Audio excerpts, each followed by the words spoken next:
Hello Artesian families, this is Dr. Arthur, Superintendent of Schools for the MSD of Martinsville. We want to come to you today to talk a little bit about the plan that was approved last night at the school board meeting regarding our return to school. We're super excited to see kids again. We're super excited to bring people back together as much as possible. But we also know there are a lot of unknowns and that we need to make sure that we're dotting our I's and crossing our T's to bring people back safely. This is for students, staff, for all of us to make sure that we're all being safe and that we're keeping people healthy. A couple of things that I want to mention right off the bat. We have been thinking about reentry since the middle of March.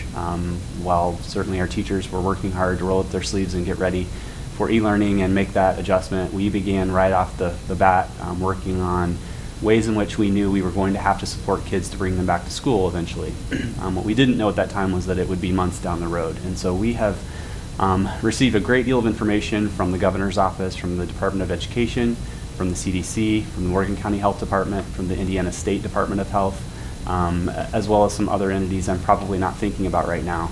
But I want to assure everyone that we've taken a great deal of input and stakeholder feedback, as well as a great deal of information based on the science that we know from the CDC and our health organizations that support us to come up with the plan that we presented last night for approval of the school board. That plan has been approved, and so the plan is now out, and so we want to talk a little bit about how we derived at this plan. So I think it's really important to mention that we have highly involved different groups to come to where we are with things in the plan. We scheduled every other week meetings with our Teachers Association. And so we have a great deal of teacher input on where we landed with the plan. We additionally have met as a principal group, a district directors group.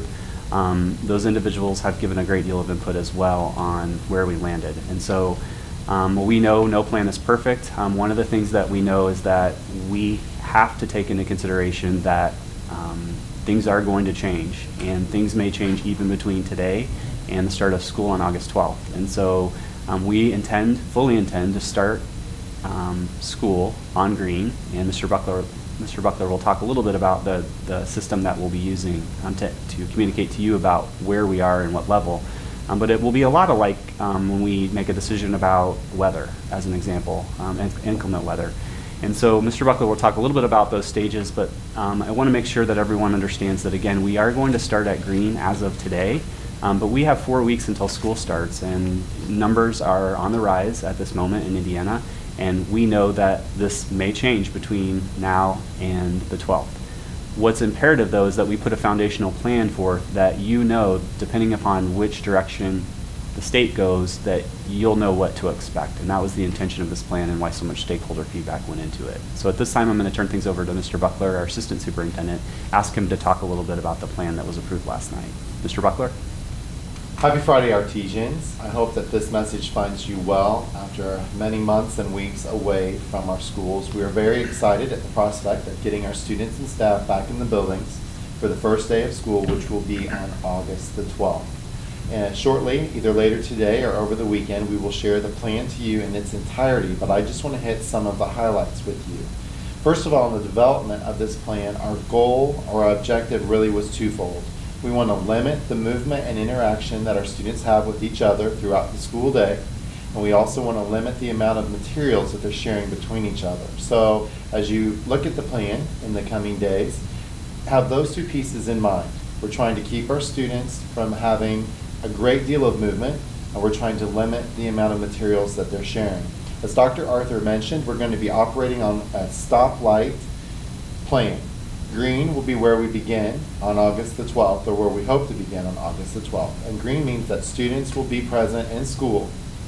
We're going to be doing e-learning every Wednesday, with the exception of the first day of school, which will be in person on August the 12th.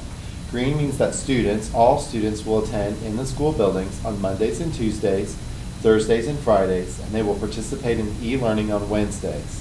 Those Wednesdays will give us the opportunity to do additional cleaning within our buildings, and also give us the opportunity, our staff and our students, to practice e-learning in the event we have to have an additional closure. Green means that there is low to minimal to no spread of COVID throughout our buildings. If numbers increase and we have additional cases within our school buildings, we will move to yellow. Yellow means we need to reduce the amount of students that will be in our school buildings. We will do that by creating 2 cohorts of students. I'm going to use a 5th grade classroom for an example. That 5th grade classroom will be divided into 2 cohorts or groups. Group A will attend on Mondays and Tuesdays and participate in e-learning on Wednesdays, Thursdays, and Fridays. Group B will attend on Thursdays and Fridays and participate in e-learning on Mondays, Tuesdays, and Wednesdays. So same class of students, but instead of having, for example, 24 students in the class, 12 students would attend the first half of the week and the other 12 students would attend the second half. The teacher will be working with half of the class in person the first part of the week and the other half in person the second half of the week. That is for minimal or moderate spread throughout our classrooms and our schools. If we have significant spread throughout the community, we will then move to red. Red we're familiar with. Red means that the buildings are closed for our students and all students will participate in e-learning Monday through Friday with support from their staff.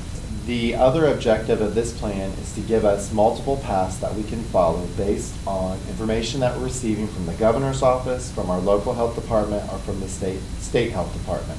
It means that there will need to be a great deal of flexibility amongst our students, our families, and our staff, as we may not know what the future holds. Please bear with us as we will follow the directives from community agencies throughout our local community of Morgan County and also throughout the state. Families, I feel like it's imperative that we address all the hard work that we know our teachers are going to put in to make sure that students are safe as they return, as well as our staff. All of the different things we're putting into place to make sure things are disinfected and we create the safest environment possible for our students to return. Some of the things that we also have to make sure that we consider are the positive role models that our teachers provide to our students, how much they care about our kids, our staff care about our kids in general. That is one thing that is just absolutely amazing about the Martinsville community. And so we're excited for our teachers and our students to be reunited again. We know that that's what helps our students be more successful. COVID is not going to last forever. This plan, while we know has a lot of hard work has gone into this plan, it's not perfect. But what we do know is that we need to be flexible as administrators, our teachers need to be flexible, and we ask that our community be flexible as we work through hopefully what is a very temporary situation over the next many months.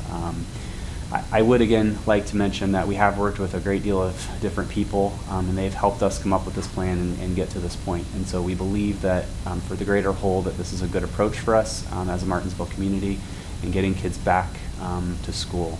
Our plans are strongly based on social emotional well-being and making sure that we're taking care of our kids. Our kids can't learn if they're not stable in terms of their emotions and their safety. And so we know that's an important item that we need to spend a great deal of time on as students transition back, as they haven't been here for a number of months. But we are confident in what our teachers can do, our administrators can do to support our kids, just as they always do. A couple of additional pieces of information. We're getting a lot of questions about what will we do with students who may have immunocompromised health systems, or perhaps there might come a time in which a family has a COVID positive test in their family, but perhaps the student is not affected by that. We will work with each individual family on the accommodations that they might need. We know that there will be families that have children who cannot attend school, or it's not best for them to attend school right now, and we will work with those individual families, as I said, to provide accommodations to make sure that we can provide an education to every student in Martinsville in a safe way.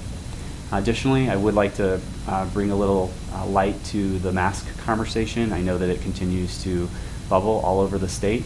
Just as we mentioned a few weeks back regarding masks, the county superintendents have agreed that we will all require masks to be on the person of each individual who comes into our school, whether that be a student or a staff member.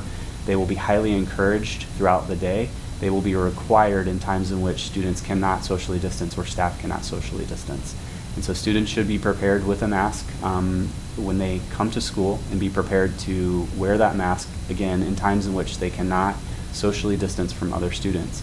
I would also like to point out that we're working very hard to make as many opportunities throughout the day times in which students don't have to wear their masks because we do have the ability to social distance. Families, we just wanted to thank you again for your patience as we've worked toward developing this plan. Our focus for the 2020-2021 school year is to continue to educate our students in the safest manner possible. Just as a quick review, the plan will be coming out later today. It'll be available on our website, and also you'll be getting an email that has it attached. We look forward to the start of the school year. We look forward to having students and staff back, and we want to assure you that we will continue to communicate through all the social media outlets that we have access to and through our email system, of course.